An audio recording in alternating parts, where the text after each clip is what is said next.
Welcome to DIY Tech. Complete guide about new extender setup. Find the right location is the most critical step in setting up an extender. An ideal location is halfway between your router and the location in your home with a poor Wi-Fi signal. Take your extender out of its packaging and plug it into a wall socket. Then, grab an Ethernet cable and a laptop. You can complete the setup by connecting to the repeater's default Wi-Fi network.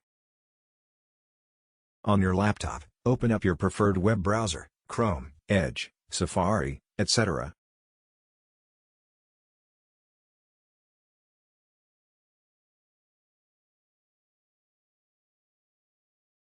To log into your extender's web-based interface, consult your repeater's manual for the correct address.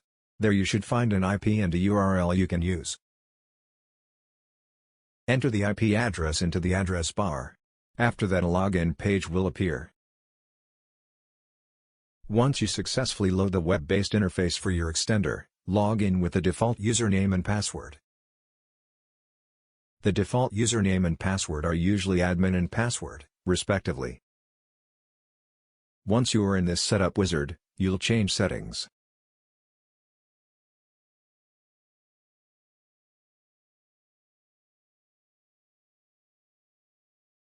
Thanks for watching.